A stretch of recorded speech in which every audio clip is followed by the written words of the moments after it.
Coming up next, families of patients who were given contaminated blood products in the 70s and 80s now know there will be an inquiry. More than 2,000 have lost their lives, and thousands of survivors have long-term illnesses, in particular hepatitis C and HIV. We're going to speak now to a couple who've lived through the horror of this story and get their reaction to the news that there will now be an inquiry. Julia George. BBC Radio Kent. It's all here. A spokesman for Theresa May says an inquiry will establish the causes of the appalling injustice that took place in the 1970s and 1980s. The contaminated blood scandal, called the worst treatment disaster in the history of the NHS. One of those affected, well, two, they're a couple. This has affected both their lives profoundly. Steve Dymond from Broadstairs, who was infected with hepatitis C. He and his wife, Sue Gorman, are with us this morning. Steve and Sue, thank you very much for joining us in the studio. You're welcome, Julia. Let me get, first of all, a very quick reaction. So you have campaigned long and hard and you have got your inquiry. Are you pleased? Pleased in that phase of the campaign is over. A little concerned about the way that it was announced, that although there was the 3-hour debate scheduled yesterday, which took place, the minister did not come to the House to make the announcement. It was announced to MPs by letters from the minister. And there are echoes of other announcements we've been expecting or waiting for that were done in the same way. So, yes, we're pleased that the government have actually conceded the inquiry, but now we are waiting to find out exactly what they've got in mind, exactly what they are planning to do. The nature of the inquiry, the scope? The nature, the scope, and also the dates, because so often we have actually been dealt with in the last week or so of a parliament.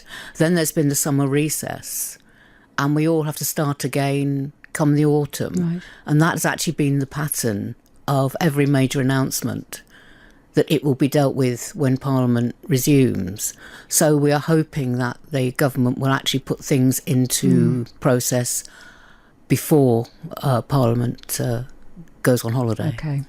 Steve, you want to come in on the inquiry? Very much a bittersweet moment, I think, because had an inquiry been granted years and years ago, when the demand was so obvious, when the question was so obvious, it had to be subject to a fearsome forensic investigation, that would have been one thing. But now we're faced with a Prime Minister who's been backed into a corner on a number of issues, including this one, was about to lose a vote in the Commons and have to accept an inquiry. She's under immense pressure from the work that Andy Burnham has been doing, with the threat of public prosecutions, police investigations, malfeasance, wrongdoing, even criminal negligence. And it's under those circumstances that Theresa May is trying to sort of bag a little bit of glory, shall we say, by granting the inquiry now. Obviously, the inquiry is going to be extremely important. And it's going to be another battle to make sure the terms of reference are wide enough to take in the whole scope and the whole history, and all the people involved. We can only tell a part of the story today through you. Of course. May we do that? Of course. Steve, let's start with haemophilia. You are a haemophiliac. What does that mean? That means, let me just trace back, Julie, the figures you announced at the beginning. We're talking about haemophiliacs, 2,400 haemophiliac dead, not people, as has been said. I think that's quite important. Very small part of the British population seem to have been sort of unfairly targeted and have sort of suffered in a way that is disproportionate beyond all belief. So the figures you were talking about, the 2,400 dead and the 7,000 suffering, are haemophiliacs. And what is a haemophiliac? Haemophiliac is someone who has an inherited bleeding disorder, which means their blood doesn't clot properly. It's got various degrees of severity. Mine's mild. Other people are far more severe. In concrete terms, it means that people have bleeds into joints, they lose mobility, even sort of routine things like going to the dentist are fraught with problems. And it also means that you can't participate in things like contact sports. You're very, very aware of the sort of hustle bustle that you get on public transport. Right. Obviously, avoiding things like that. So something that might be a small injury to someone else, a bump, a cut, could be very serious for haemophiliac. Exactly, that's right. What treatment were you given when you were diagnosed with haemophilia? I was diagnosed when I was 12, so it takes it back quite a long time to 1969. At that stage, there was a treatment called cryoprecipitate, which was a factor VIII replacement, very cumbersome to administer, but relatively pure. And that was the treatment of choice at that time. Later, they produced something called factor VIII concentrate. Factor VIII it's a protein, isn't it, that's missing That's from right. your blood? The clotting process takes 13 proteins or factors, and it's like a domino effect. Factor 1 knocks on factor 2, etc., till you get to factor VIII, and the whole process slows down or doesn't work at all.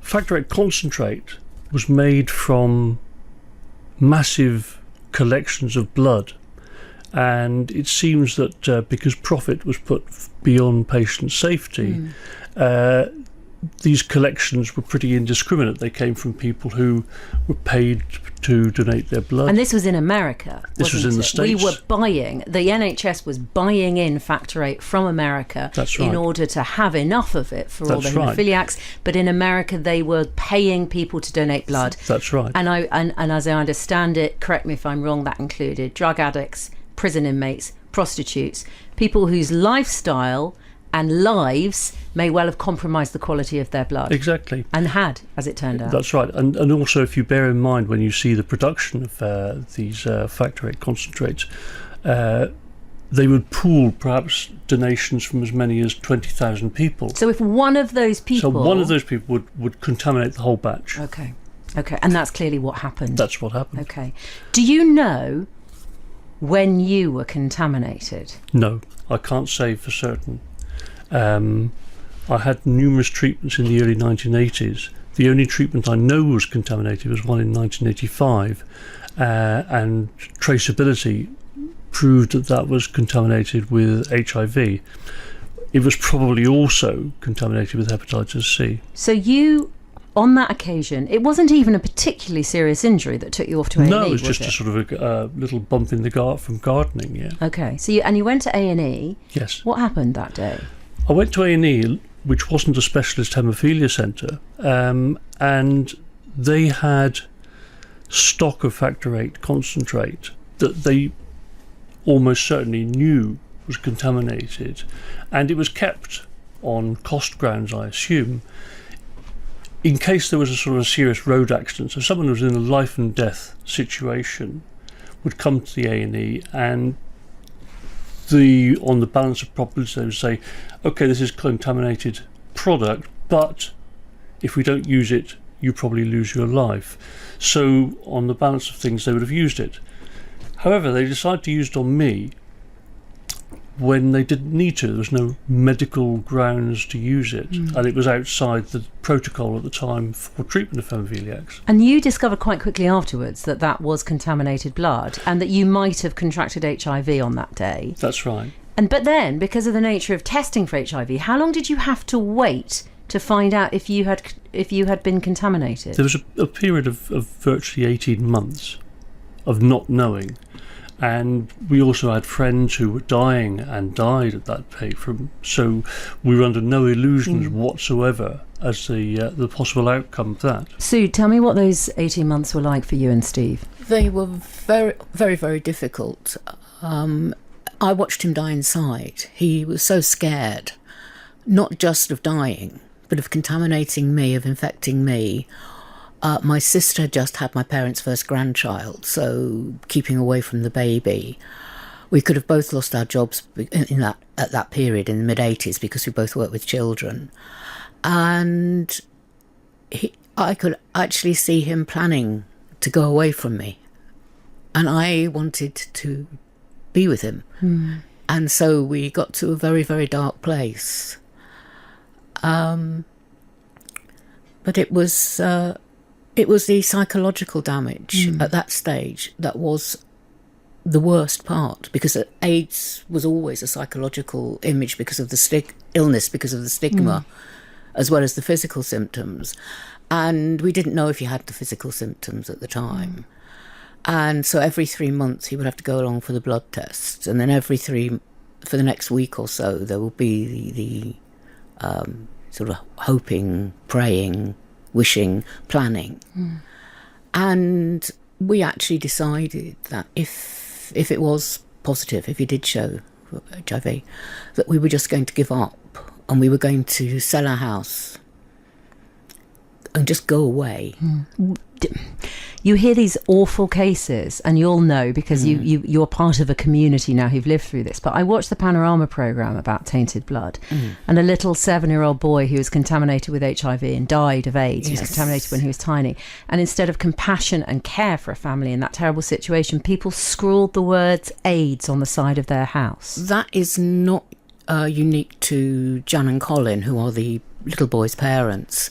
They were also one of the families where there were protests from the parents about little Colin going to school. And yes, people were vilified. And a lot of that was to do with the government campaign regarding AIDS. So the leaflet that dropped through every front door saying, AIDS don't die of ignorance. Well, the haemophiliacs did, because nobody told them that they were being exposed. So that 18 months passes by, and it's an incredibly gruelling and psychologically scarring 18 months, I know, for both of you. And then you find out that you're negative. You don't have HIV, despite the massive risk there could have been that day. That's right. Is that cause for celebration? I don't think I had any strength to celebrate that. And I think also because the symptoms of hepatitis were kicking in without my knowing it, I'd already sort of had my health compromised in a way which celebrations were just not on the order of the day. You know? I was feeling increasingly fatigued. I couldn't concentrate. I was excessively sensitive to other people, to noise. Mood swings were very, very common. Was this at the time, Sue, put down to stress because of what you'd been through, rather than anyone realising that though Steve wasn't contaminated with HIV, he had been infected with hepatitis C? That was the problem for a very long time. We didn't actually, even after the testing was over, we didn't tell many people about the testing. But it was put down also to things like stress of a young career. He was teaching in a London school. Busy life, then also the emotional problems, the depression. And I was part of that, because that's part of where I come from, is psychiatric training, was because of his parents' fear of the stigma of haemophilia without the infections. They didn't inform the hospital that there was haemophilia in the family when Steve's older brother was operated on, and he died of a post-operative hemorrhage. And his parents, for some reason, chose to bury him on Steve's birthday. So there was plenty of scope for somebody to be depressed. Yes. And so, yes, there was all sorts of reasons were given. Had we known that he had hepatitis C, we could have actually planned our lives. How long was it before you got the hepatitis C diagnosis, before you knew, Steve, that was what had happened to you? I didn't get a hepatitis C diagnosis until 1994, so that was 10 years later, and I was told it wasn't a problem. Was it though? It wasn't serious. What has it done to your health, hepatitis C? Hepatitis C pretty much has destroyed my health. I've now got advanced cirrhosis of the liver. I've had liver cancer, which has been treated successfully. I've now managed to clear hepatitis C with the new course of drugs that are available, but that's created a whole range of other symptoms. I've had severe internal bleeding. I've got severe hearing loss. And I know that if there's another cancer scare on my liver, the next stage will be a transplant with all the risks that involves. Stephen Sue, stay with us. We're going to break briefly for the news. We're also going to introduce after the news Mark Ward, who's from Tainted Blood, which is a campaign group, and I know that you both know Mark Ward very well.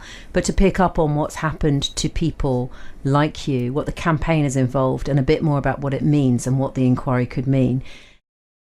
This is BBC Radio Kent. This morning, we're exploring the contaminated blood scandal from the 70s and 80s, a scandal that really takes us right up to the present day, as we discuss with Steve Dymond from Broadstairs, who was infected with hepatitis C from contaminated factor 8 used to treat him for his haemophilia. He's here with his wife, Sue Gorman, who's campaigned alongside him. They've got the inquiry. That much we know. Jeremy Hunt sent a letter to MPs yesterday announcing that the inquiry would take place. Steve, we've been hearing what it did to you to go through the terror of waiting to find out how badly your health had been compromised by this contaminated blood. When do you think there was first any knowledge at all that this factor 8 that was coming in from America, and before they heat treated it, which allowed them to kill some of the infections in the blood, how long before the official line do you think there was some knowledge that there was a serious health problem here? There were warnings coming in from researchers in the United States in the late 1950s. There were formal warnings from the World Health Organization in the mid-1970s. The guys at Stanford University contacted the British government directly to warn them about the use of at-risk blood collections. David Owen, who was when Health Minister, tried to make the UK self-sufficient in blood products. So that they didn't have to buy this blood in from America. Exactly. And he was told that it would happen. He was told there was a budget for it. He was then moved to Foreign Secretary, and the whole scheme was scuppered behind his back by the officials of the Department of Health. No announcement was ever made that the scheme was not going ahead, and subsequently all Lord Owen's ministerial papers were destroyed. Now, I heard him say that himself on the BBC in an interview last night, and he doesn't understand why that was. He was still in the public domain. He doesn't understand why that was. Do you believe there is a cover-up, or there has been a cover-up here? I think it's the only obvious explanation. We've heard anecdotal evidence that somebody was employed on a sort of a job experience scheme at the Department of Health, and their first job, well, after they'd signed the Official Secrets Act, their first job was to shred papers, and they were just told not to ask any questions. Sue, I have had sight of the letter that was sent by Jeremy Hunt, the Secretary of State for Health, to all MPs yesterday. And in it, he says, we have published all the information we held on blood safety from the period. In some ways, you can believe that's true, but it doesn't include anything that was got rid of. And herein lies a problem for any inquiry, surely. Absolutely. It's very unclear what they mean by that. It's also been demonstrated that it's not true. There is at least one document that the Department of Health have denied all knowledge of its existence, which was found in the Public Records Office. That they've been saying that consistently for years, although the situation has changed. Just for example, talking again about little Colin Smith, when his parents looked through his medical records for the first time, which was this year, they found a letter from his specialist actually saying that hepatitis non-A, non-B, which is what they called hepatitis C, was a risk all haemophiliacs had to accept, and that was written in 1983. Now, that letter's never been in the public domain before, but that was one of the United Kingdom Haemophilia Centre directors. So they say that, but there's no evidence that it's true, and there's no way of proving that it's true because so much has gone missing. That's going to be a real challenge for the inquiry, isn't it, to get to the truth in that case? One imagines that there will be sort of gaps where there should have been papers. I mean, that's the only way I can envisage how they will do it. But, for example, we weren't able to join one of the recent legal cases because we can't find Steve's medical records.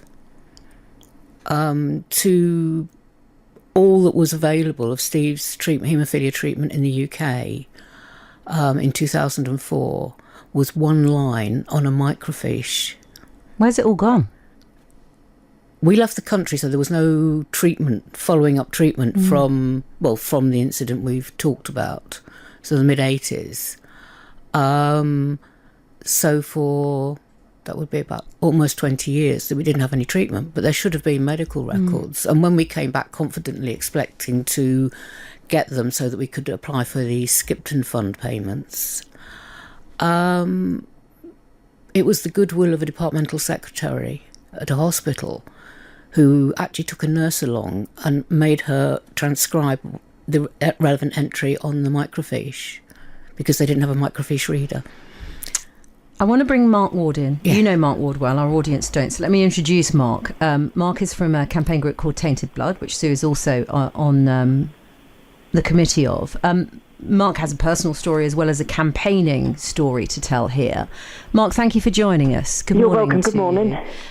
Mark, tell me a little bit about, if you don't mind, we've heard Steve's story, and Yeah. Steve talked to us about his haemophilia when he was diagnosed and contracting hepatitis 3C through contaminated blood supplies. You're a haemophiliac as well, and your infection happened when you were a child, is that right? Yes, that's right. The difference between myself and Steve is I'm actually a severe haemophiliac, so that means my blood has zero clotting, and in the period that I was born, the treatment then was it meant that we were hospitalised an awful lot of times, and it was almost an every other day that I would go to the hospital for treatment. Did you end up going to a special school for your condition, or did you stay at home and go to a regular school, Mark? No, actually, that was one of the good things that happened to me, if you could say good. At that point in time, the haemophilia centres really had this drive that they wanted all boys with haemophilia to go to Trelaws. To go to a special school. But my parents, where they live, there's a school in the next road. And they said, well, no, we're not going to send their son to Hampshire when there's a school in the next road. So I was actually the first haemophiliac in the county to go to a normal school. And from there, within the county, special needs basically began. Okay, so this is, it's a fascinating aspect of your story. The reason I ask is I know a lot of children contracted HIV, AIDS and hepatitis C through, it seems terrible. It seems it's terrible happened anywhere, but in the environment of their schools where they were being taught and treated for their haemophilia. Yes, and could I just say one thing as well, that with the focus with the media and the Department of Health, this is very important, because the narrative the Department of Health is using is focusing on hepatitis C and HIV. Yes. Now, I'm not belittling either, because I have both, and I've lost too many friends to both. But with regards to the haemophiliacs, because of where they sourced the blood from, they harvested blood literally from anybody that they could scrape off the streets in the United States.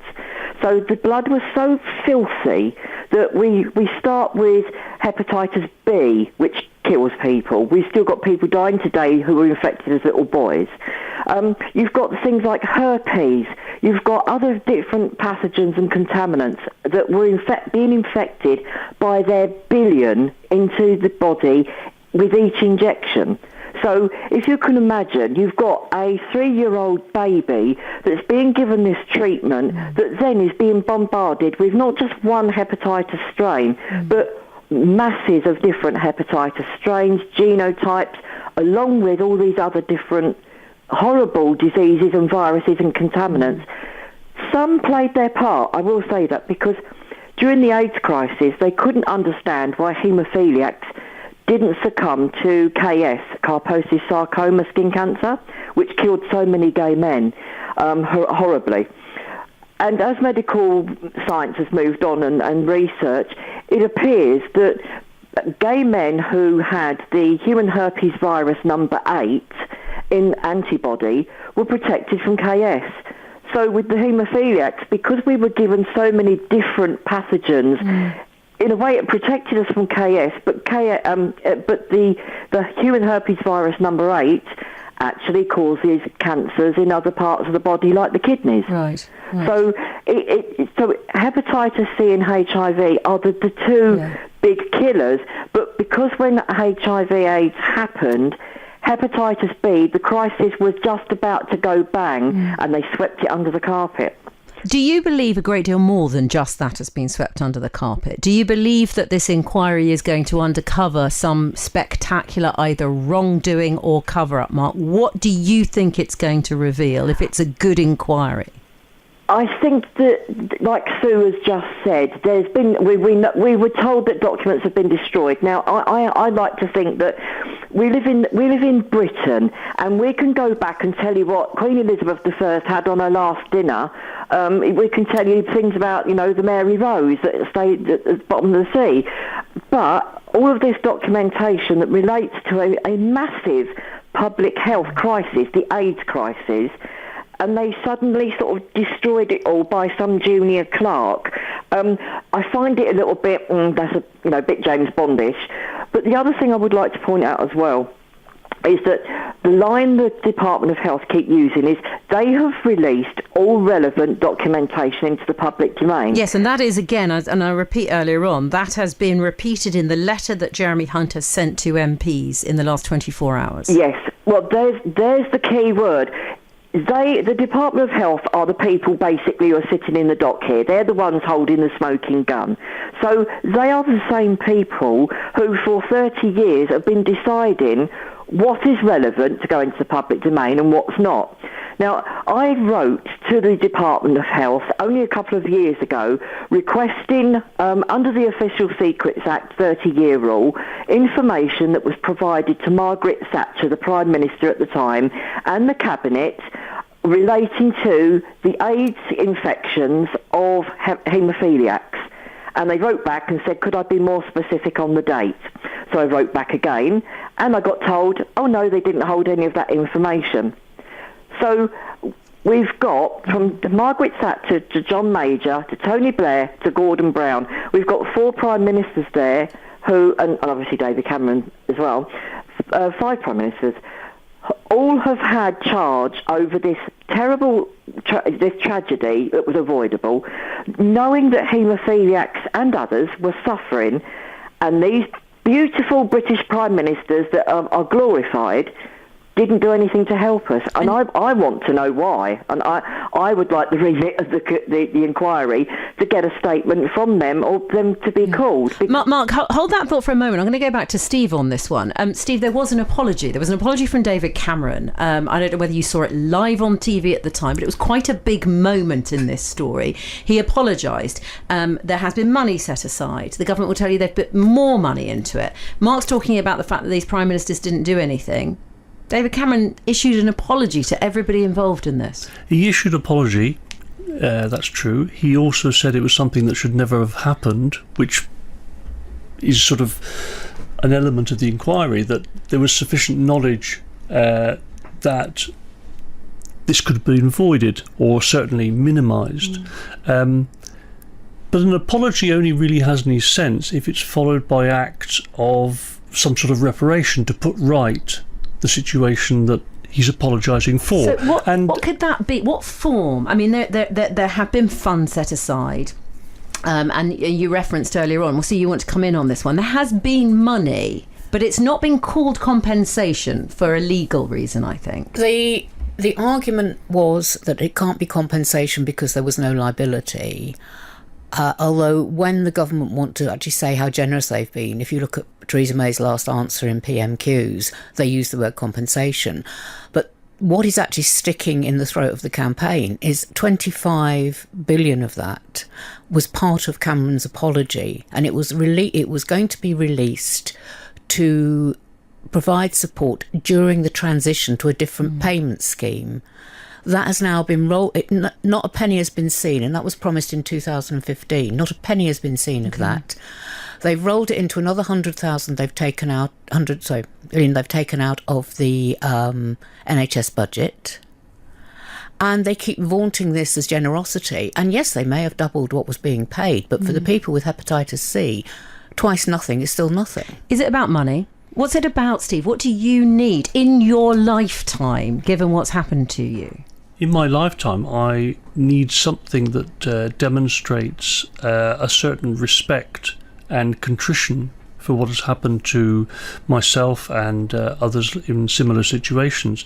That translates as a substantial amount of compensation for all the lost life opportunities I've had, the damage it's done to my health and my friends and family who've had to watch this, and an income so I can live out the rest of my life with certain decency, and also that provision is made for my widow to be, because let's not mince words. My health is going to pack up in the near future, and Sue will be left a widow. And after all she's gone through and the way that we've been treated by the government, she deserves an income for life after my death. Do you think you'll ever know the full truth? Will this inquiry get there? There have been inquiries before. There have been inquiries before, both of which were sort of hamstrung. The Penrose inquiry in Scotland had very, very narrow terms of reference and was also focused on what had happened in Scotland. The Archer inquiry in 2009 was an independent inquiry and so had no binding authority. To such an extent that Department of Health officials wouldn't even cross the road in Whitehall to give evidence or aid or documents or anything. This inquiry will probe more deeply, I trust. There may well still be gaps, but hopefully there will be far more answers than have ever been provided before. So can you imagine a version of your life after the inquiry that doesn't involve this fight anymore? I don't think it will ever be without the fight, because so much of our life has been fighting, and not just the government and the campaign. It's been fighting for normality. There will always be the broken and lost dreams. This isn't the life we planned for ourselves. And yes, I would very much like to be able to close the chapter. I've met some lovely people in the campaign, and I trust we will always be friends, so that will always be a link. But I think most of us are tired. We are fed up of feeling like second-class citizens. And we would very much like to be able to walk away with our heads held high, with a piece of paper, be it a criminal judgment, a civil judgment, saying you did nothing wrong, and enough money to live without having to beg, to ask. It suggested we claim benefits, which we probably would be entitled to, haven't got the health and strength, but also don't want the extra stigma. So, yes, to walk away from actually waking up every morning thinking, who do I need to contact, what do I need to do, who's done what, how do we stop it, which is how most of the campaigners actually live. But it will always be there, it's a scar. And we are lucky, we're still together. We couldn't have the children we planned, but we've still got each other. So, at the moment, and although Steve is one of the more seriously ill, depending on the categories, he seems to be actually living a better quality of life. And again, nobody can explain why that is, or what we're doing right, or whatever. But yes, the day that I was told that he had hepatitis C and what it meant was also the day I was told there was no possibility of continuing to try for children because we needed of IVF. And they wouldn't take the contaminated sperm.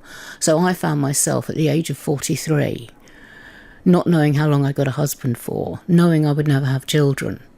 And I suppose I'm looking forward to that is what the future is for me, is that day. And yes, I would like enough money to be able to buy a house and not to have to worry about paying my bills I don't want a fortune. I just want what I should have had and what we lost. I mean, when this actually hit us, we had our own home, we had 2 cars, we had good careers with good pension schemes, and all of that went because of the effects of the hepatitis C on Steve, on his ability to concentrate, on his health generally. And it got to the point where I had to be with him all the time. So my career went. And the other thing about the diagnosis to say is that Steve has never had a diagnosis of hepatitis C from the UK. We were in France when we got it, and we got it as a side effect of the fertility treatment. So he was never actually given a specific diagnosis. And it was so sick, we only realised it was serious because within 24 hours he was seeing a liver specialist. And literally they gave us a list of things to do to avoid cross-contamination. And we sat and laughed at it because we've been living with the hepatitis C for so long and done some of the things. And it took a very long time for it to sink in how serious it was. The other thing that I mind very much is that when they did that to him at the local hospital, the infected treatment, because there was no diagnosis of other potential infections which were known about, we lost our legal rights to sue because of the conditions of his treatment. We've been told subsequently, because it was outside the guidelines, he had a civil case against the hospital and the doctor, but also potentially a criminal case. But because we weren't given any diagnosis, You ran out of time. Absolutely, it was statute barred. Yeah. And it's all those little things, and you don't know which is the worst, which is the one that hurts the most, but they just build up into a mosaic. And on the other hand, we are still alive, we are still physically able to some degree. We don't want to waste the time we've got by always feeling gloomy or angry, and it's trying to get that balance as well. Thank you both very much for coming in and talking to us this morning. Pleasure. Thank you for having us. Sue Gorman and Steve Dymond, and our thanks also to Mark Ward. You heard his voice a little earlier on, talking to us from the campaign group Tainted Blood.